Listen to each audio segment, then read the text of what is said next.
Assalamualaikum warahmatullahi wabarakatuh. Selamat berjumpa kepada sedulur hidroponik dimanapun berada. Saya Andi Kamsa dari Hidroponik Center Palembang ingin berbagi pengalaman selama kami bertanam hidroponik.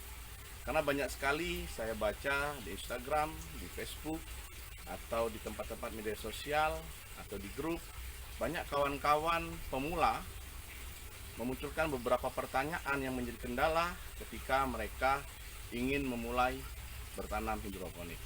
Baik, saya akan berbagi tips sesuai dengan pengalaman yang pernah kami lakukan di Hidroponik Center Palembang. Sebelum kita memulai bertanam hidroponik, tentunya ada beberapa hal yang harus kita pahami dan kita mengerti agar dapat menghindari kesalahan di dalam bertanam. Ada 5 unsur pokok yang paling utama yang dapat menjadi perhatian ketika kita untuk memulai bertanam. Yang pertama adalah ketercukupannya sinar matahari. Kenapa sinar matahari sangat penting? Karena sinar matahari ini membantu tumbuhan tumbuh layak dalam melakukan proses fotosintesis.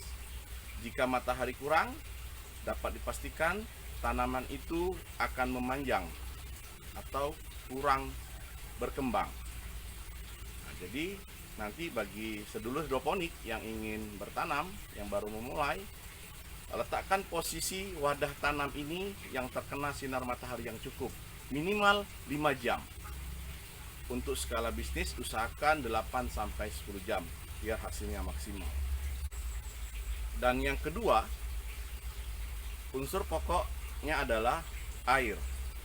Ada beberapa pertanyaan dari kawan-kawan pemula, apakah air gunung bisa digunakan, air hujan bisa digunakan. Jadi catatan yang paling penting adalah semua air bisa digunakan, yang dipastikan pH-nya itu tidak di bawah 5,5 atau terlalu asam, atau pH-nya terlalu di atas 6,8. Karena pengaruh pH ini akan berpengaruh kepada larutan nutrisi. pH ini dapat mengikat beberapa unsur pupuk yang kita racik dalam nutrisi, sehingga menyebabkan unsur pupuk ini tidak bisa diserap dengan akar secara sempurna. Yang itu dapat menyebabkan pertumbuhan tanaman pun menjadi lambat, bisa menguning, bisa terbakar, dan sebagainya.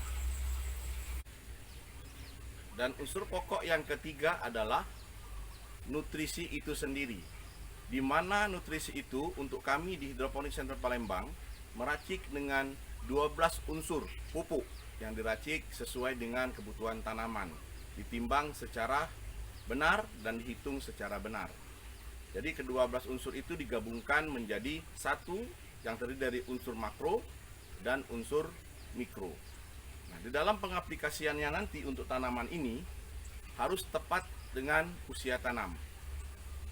Yang kami lakukan di Hidroponik Center Palembang adalah pemberian nutrisi secara bertahap, tidak langsung sekaligus. Contoh, ketika kita melakukan penyemaian, maka kami hanya menggunakan air biasa saja.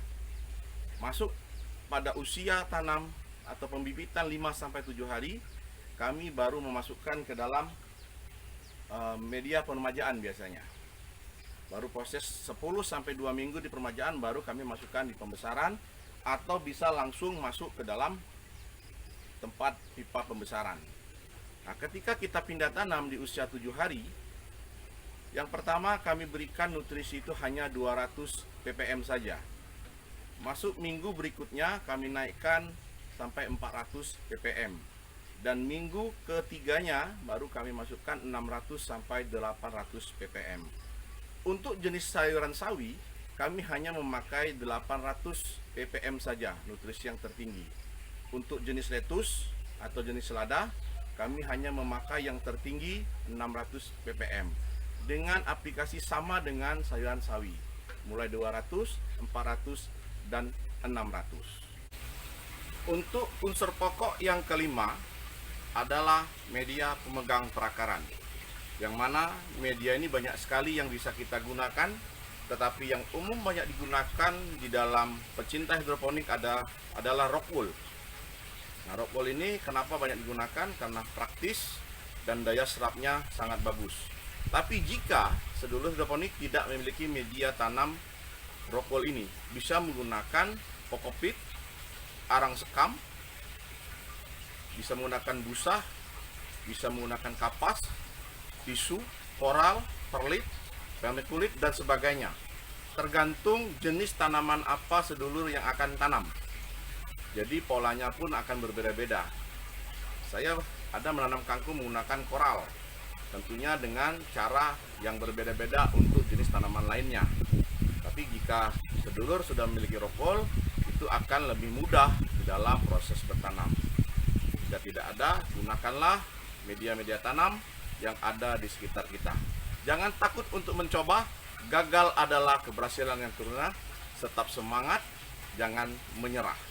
Karena semua harus berproses dan akan indah pada waktunya. Terima kasih, semoga penjelasan ini memberikan manfaat bagi sedulur hidroponik yang baru akan memulai untuk bertanam. Ciao, wassalamualaikum warahmatullahi wabarakatuh.